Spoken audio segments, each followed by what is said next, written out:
welcome to my podcast, The Life of a Young Struggling Schizophrenic. And let me tell you, right now,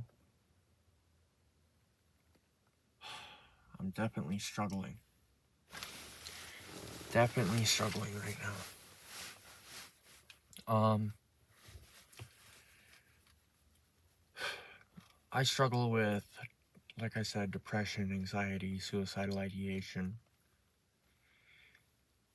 And I think what's causing my low vibration feelings or low energy feelings or just my negativity and not feeling the best is not having sleep. Last night I had to go to the ER because I'm having issues.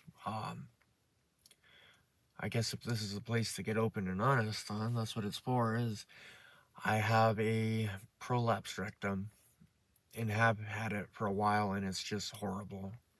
So I went to the ER last night, and I sat there all night, and I didn't get any sleep, so I've been awake for today's day 2. I know that's not a lot, but apparently it's taking its toll on my mental health and my well-being. About the issues, I finally got scheduled for a consultation with a surgeon to get it all taken, or at least to start feeling like I'm making progress to getting it taken care of after I've talked to so many doctors and had so many issues concerning it for about a year or 2 now.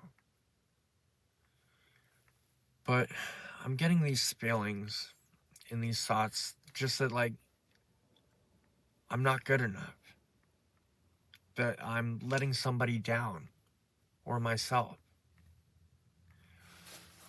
I don't know what to say or how to say it.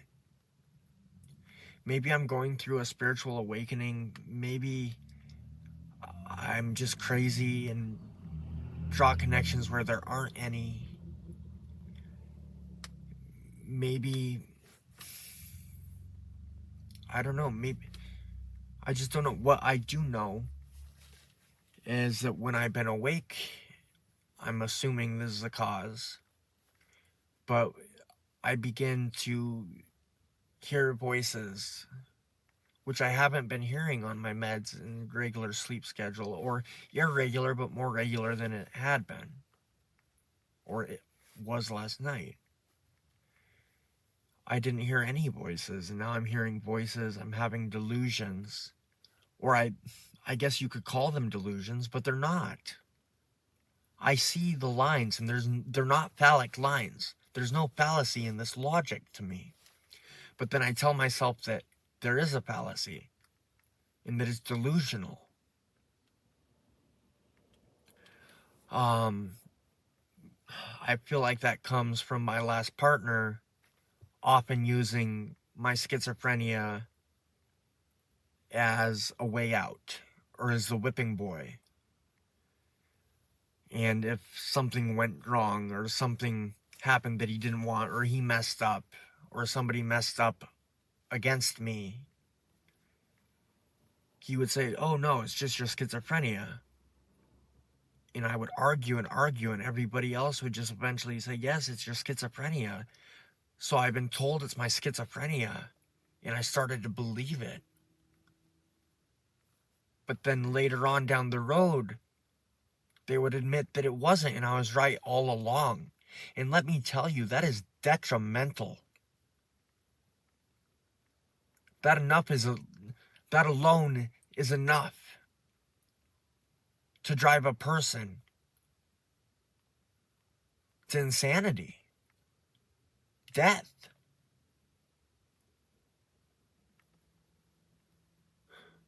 Even though it might have been easier at the time to blame it on my schizophrenia, it planted more doubt than I already have. It's hard enough to distinguish, or try to, what's real and what's not. what's logic and delusion. And then second guessing that, and then second guessing the second guess. Without somebody telling you a flat out lie. Because now I don't know. I don't know if I can believe anybody who says it's just my schizophrenia. I don't know if I can believe myself. I can't believe myself. But I can't believe anybody else. When I first moved to Washington, I was outside one night in a man that some may consider like scary looking. Just older, pale, maybe not a man, maybe not even real. Walked by the bus stop that I was seeking shelter in for the night and told me two things. Remember, they can't see you in the bus stops. And trust no one.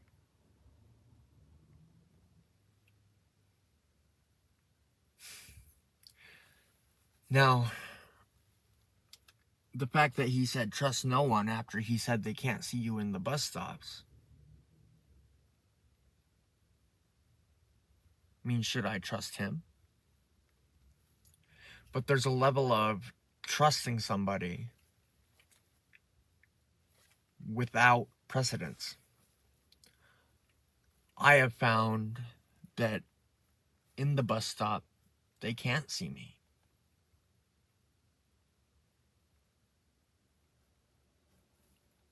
People on, I'm still figuring it out. This is a hypothesis. This is just what I've worked out so far.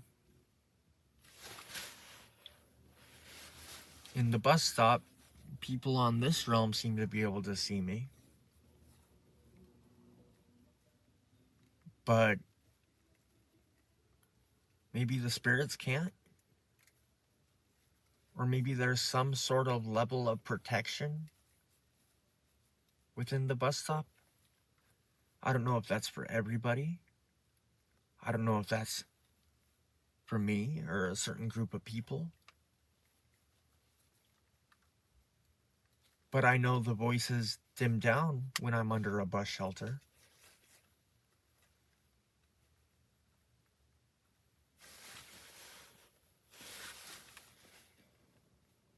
I know that some things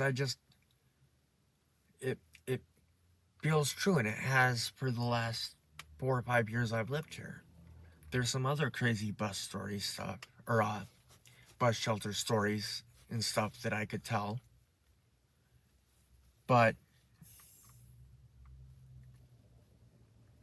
we won't get into that right now, because I just don't understand it. I don't understand most of what's going on, most of what's happening. And I'm told nothing's going on, nothing's happening. But is that true? No. There's plenty going on and plenty happening. One group will say the same thing that happens, but a different group will say a completely different thing. Because it's perspective and their truth. But what's the true truth? And that's what I want to know. That's what I'm trying to figure out. And it's hard. It's difficult. Because when I think of schizophrenia, it's voices, hearing things, seeing things, delusions, feeling things sometimes. But what if those things just aren't accepted by the status quo? So they label it as schizophrenia. And I'm struggling understanding if this is or is not, because I've got the professionals telling me it's schizophrenia. Medications. Therapy. Here goes a spider crawling across the windshield of the car I'm sitting in for quietness. It's the same looking kind of spider that I saw the other night when I was sitting in here talking to somebody. I heard spiders are supposed to mean good luck. I don't know. I find that spiders and bugs tend to, on some days, they draw near me. Some days, they go away from me. Some days I'm afraid of them, some days I'm not.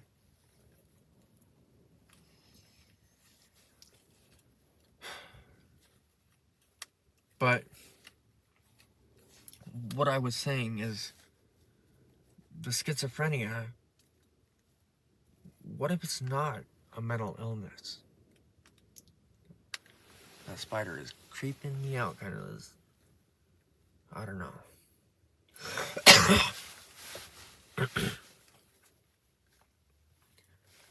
But what if it's not mental illness? And what if it's spiritual? Because everybody claims that I know that we live in a spiritual world, that we're more than just human. But is that us just... I can't even say that anymore. I can't say that is that us just trying to make ourselves feel better, because no, it is not. I know this for a fact. There are spirits, there are entities.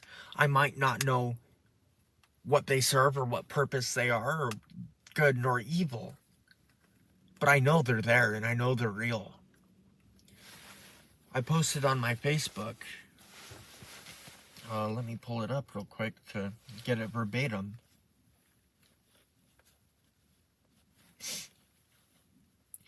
But it's something that is so true.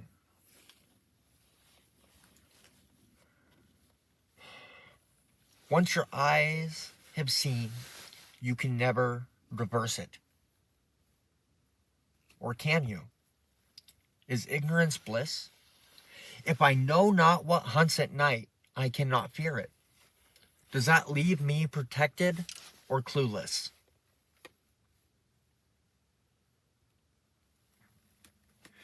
I have a couple different thoughts on that. If you know what's out there, these entities that intend harm, you can defend against it. But then you're so wary and so weary of stressing about how they can get you and how they can harm you and how they can take you and misuse you and abuse you, that you fret, and it lessens your quality of life.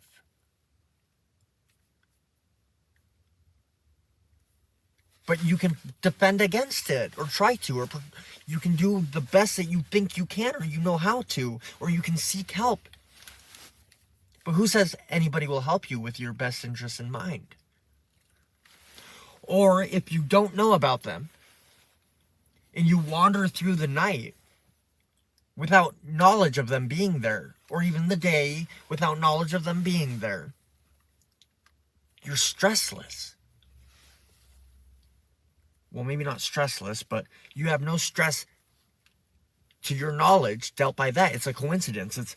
This happened for some odd reason. I don't know why. I don't care why. Ignorance is bliss. The fool. In tarot, I'm realizing this. That is the definition of the fool. Your 0 card. The beginning of the major arcana is the fool. Ignorance is bliss. And the fool goes on in his journey, not knowing what to expect.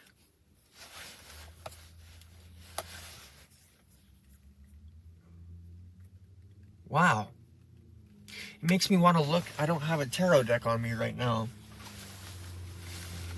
But it makes me wonder if there's a correlation from the Fool, the beginning of your spiritual awakening, to the last card. I'm so unmemorized, I can't even tell you what the last card of the major arcana is. What a shame. But I'm wondering if there's a correlation between 0 to 1 to 2 to 3 and up. Is it like 0, you're you're the fool. It began. To the world, I believe, is the last card of the major arcana.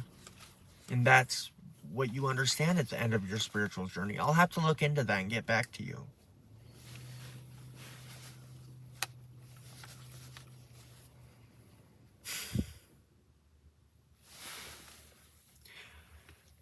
That's another thing I'm dealing with in my life at this moment. Is I was raised in a Christian home. I believe the church we attended was the fundamental, independent, Bible-based Baptist church. So I guess strict. Witchcraft was a no-no. Any of that was a no-no. Was it? So I have split beliefs. I believe that God is real. As of yet on my journey, I have not seen God. I have not heard God. But maybe it's because I have not sought him out. And then I believe in witchcraft, and I believe in, like, tarot. I believe in all these things that God, according to what my understanding that was taught to me, is wrong. And I believe both things at the same time. And maybe it's because I'm a Gemini in that duality and seeing every side of the coin. Because even a coin has more than two sides. Oh, believe me that. It has 50 jillion frickin' sides. As long as you can see them. And then is that a phallic logic to say that? Is it a fallacy to say? Fallacy is a big fancy word for wrong thinking, an error in the thought process.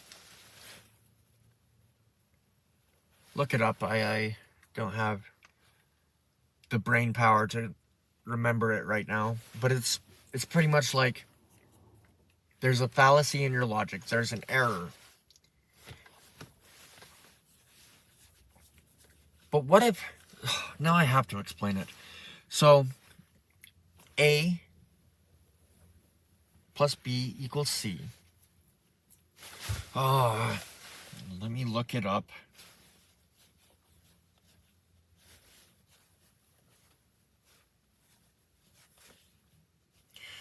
Thank goodness for the internet, because I can't remember anything.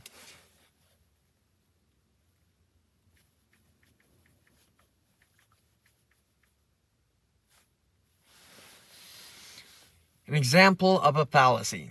People have been trying for centuries to prove that God exists, but no one has yet been able to prove it. Therefore, God does not exist. This is the first one that popped up on Google. Here's an opposing argument that commits the same fallacy. People have been trying for years to prove that God does not exist, but no one has yet been able to prove it. Therefore, God exists. In each case, the arguer tries to use the lack of evidence as support for a positive claim about the truth of a conclusion. There is one situation in which doing this is not fallacious. If qualified researchers have used well-thought-out methods to search for something for a long time, they haven't found it, and it's the kind of thing people ought to be able to find, then the fact that they haven't found it constitutes some evidence that it does not exist. I feel like I need to...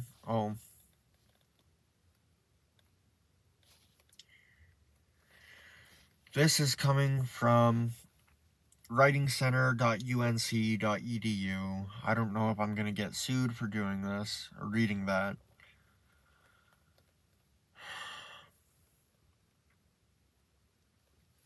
But maybe I should have scrolled to the top. Or not even the top. What are fallacies? Fallacies are defects that weaken arguments. By learning to look for them in your own and others' writing, you can strengthen your ability to evaluate the arguments you make, read, and hear. it is important to realize two things about fallacies. First, fallacious arguments are very, very common and can be quite persuasive, at least to the casual reader or listener. You can find dozens of examples of fallacious reasoning in newspapers, advertisements, and other sources. Second, it is sometimes hard to evaluate whether an argument is fallacious. An argument might be very weak, somewhat strong, or very strong. An argument that has several stages or parts might have some strong sections and some weak ones. The goal of this handout, then, is not to teach you how to label arguments as fallacious or fallacy-free, but to help you look critically at your own arguments and move them away from weak towards strong. I don't feel like that. I'm trying to make it simple so that somebody in my frame of mind right now could understand it.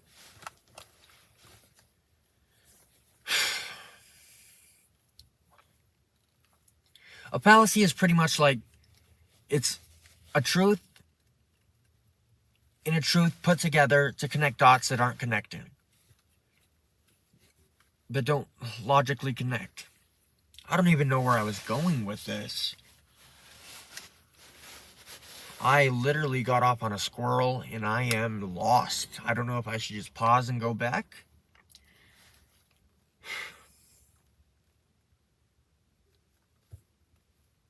Oh, I was talking about how, like, the duality. I overthink everything, but is it overthinking to think something through critically?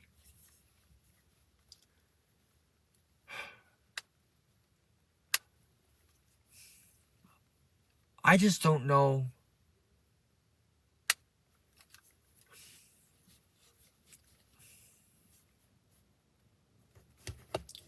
We're just going to change the subject. We're going to turn the car on, roll down the window, and light a cigarette. Interesting fact. I found out that, I don't know if I should be sharing this or if I'll get in trouble for sharing it or yelled at for sharing it. I don't know why I would, because are you not supposed to share things when you're going through what could be a spiritual awakening? Because when I ask anybody who says they've gone through a spiritual awakening, anything, they kind of tell me, like, oh, you'll figure it out, or, oh, I don't know, what's it mean? So is it breaking some rule or code of ethics if I share what I know and try to process it? Or will it lead you astray if I'm going down the wrong rabbit hole? What I'm going to say is, test your spirits. Might be John 1:4. Take what I say and see what's true or not. But don't take it as gold. I guess that's the best thing I can say. But, anyways, one night, on a crazy adventure I don't feel like getting into, the spirits told me, or I believe it was the spirits. It could have been myself. I don't know. I'll have to tell you about it sometime and you can tell me. But I've been saying the spirits. So that's what I'll say right now. Is the spirits told me that cigarettes are not cigarettes. They're torches. Whatever that's to mean.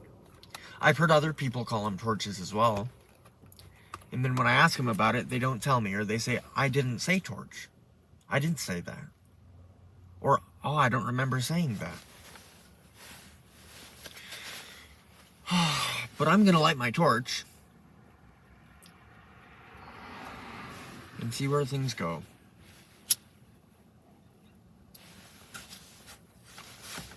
See, this is the kind of thinking that I have all the time. This is why I thought I'd make a podcast out of it. Because I hope you're enjoying it, or at least learning from it.